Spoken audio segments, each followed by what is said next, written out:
Bonjour à tous, bonjour à toutes, bon nom. Aujourd'hui, encore dans les dérivés, on va apprendre à calculer la dérivée de la racine de x. Alors, pour ça, il y a deux méthodes, d'accord? Une méthode un peu plus longue et une méthode beaucoup plus courte et beaucoup plus efficace, d'accord? Ce qu'on va faire, c'est qu'on va faire les deux dans cette vidéo. Je vais commencer par la plus longue. La plus longue, c'est tout simplement utiliser la définition de la dérivée. Si on a f de x qui est égal à la racine de x, et bien alors, la dérivée de f de x, ça va être égal à f de x plus dx, moins f de x divisé par dx. Et donc, on va utiliser cette notion-ci. Si je prends f de x plus dx, ben, c'est tout simplement, donc la dérivée de f de x, c'est tout simplement, f de x plus dx, c'est la racine de x plus dx. Racine de x plus dx. Moins la racine de x. Ok? Le tout divisé par dx. Ok, ici c'est ma dérivée. Comment on va faire? Alors, en fait, ce qu'on va faire ici, on a des racines. Ce que j'aimerais, c'est bien enlever les racines. Alors, on va faire quelque chose de très simple. C'est tout ceci.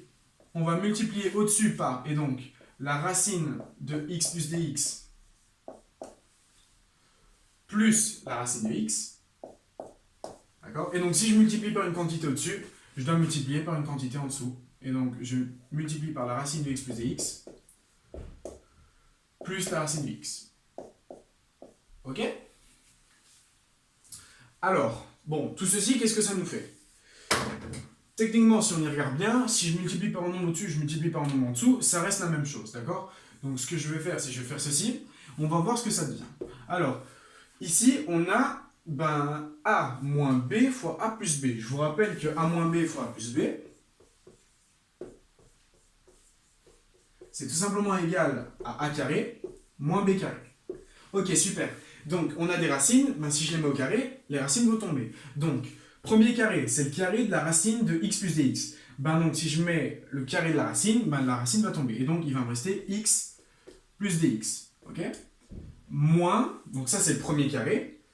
Et donc, le deuxième carré, c'est b carré. B, c'est la racine de x. La racine de x au carré, c'est tout simplement x. Et donc, le tout divisé par, et donc, dx multiplié par, et donc ici je ne vais rien toucher, la racine de x plus dx, plus la racine de x. Alors, les x vont se simplifier, donc ici il tombe, et il me reste dx divisé par dx multiplié par tout ceci. En fait, qu'est-ce qui va se passer? Je vais tout simplement simplifier les dx, du coup ici il me reste 1, ici il me reste 1, et donc ma dérivée en soi, tout ceci, c'est égal à 1 divisé par, et donc, la racine de x plus dx plus la racine de x. Et donc, ceci, c'est égal à quoi? En soi, quand on avait une différence, c'était un peu compliqué. Pourquoi? Parce que si je prends la racine de x plus dx, logiquement, ceci, d'accord?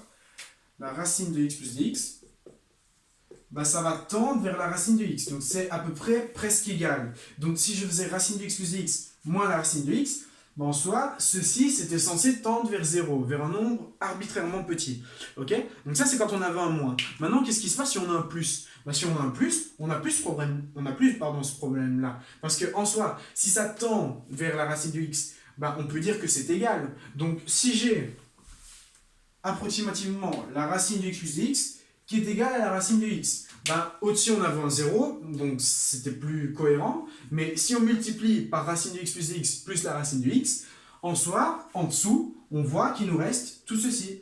Et donc, sachant que la racine de x plus dx, c'est égal à la racine de x, la dérivée de la racine de x, c'est tout simplement 1 divisé par 2 racines de x. Voilà. Pourquoi 2 racines de x? Racine de x plus dx, c'est égal à la racine de x. Du coup, j'ajoute la racine de x, j'ai bien 2 racines de x en dessous. Donc ici, j'ai décidé de négliger la racine de x plus dx. Pourquoi? Parce que j'ai un plus, tout simplement. Et donc, si j'ai deux fois les mêmes quantités, vu que ceci, ça tend vers la racine de x, d'accord? Si j'ai un moins, logiquement, ça tend vers 0, mais ce n'est pas égal à 0. C'est un peu ça le but de la dérivée, c'est d'étudier les différentiels. Donc, quand ça tend vers 0, mais que ce n'est pas égal à 0, d'accord? Et donc, après calcul, on obtient que la dérivée de la racine de x, c'est tout simplement égal à 1 sur 2 fois la racine de x. Voilà, voilà. Alors, ceci, c'était la première méthode. Donc, hop, hop, hop. Comment on va noter ça? On va noter que d dx de la racine de x est égal à 1 sur 2 racines de x. Ok? Voilà. Maintenant, comment est-ce qu'on peut prouver ça sans faire autant de blabla et de faire autant de calculs? Alors, la racine de x, c'est égal à x exposant 1 demi. Et donc, qu'est-ce qu'on sait? On sait que la dérivée de x exposant n, c'est égal à n fois x exposant n-1. Ok? Donc, si j'ai la dérivée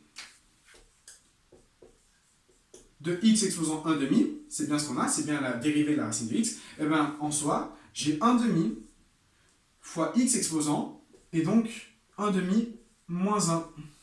Ok, 1 demi moins 1, qu'est-ce que c'est? 1 demi moins 1, c'est moins 1 demi. D'accord? Et donc, qu'est-ce qui va se passer? Bah, si j'ai un exposant négatif, bah alors, un exposant négatif, c'est 1 sur l'exposant, donc sans le négatif. Et donc, je vais avoir 1 demi multiplié par 1 sur, et donc, x exposant 1 demi, ce qui nous fait 1 divisé par 2 racines de x. Et on retombe bien à ce qu'on a trouvé avec la formule fondamentale. Donc, je récapitule. Racine de x, c'est x exposant 1 demi. Je sais que la dérivée de x exposant n, d'accord, c'est n fois x exposant n-1. Ok? Et donc à ce moment-là, si j'ai dérivé de x exposant 1 demi, ben, je vais passer mon 1 demi devant, d'accord? Mon n, il passe devant. Donc j'ai 1 demi fois x exposant 1 demi moins 1. Je sais que 1 demi moins 1, c'est égal à moins 1 demi. Du coup, moins 1 demi, x exposant moins 1 demi, ben c'est 1 sur x exposant 1 demi. Et donc j'ai bien 1 sur 2 racines de x.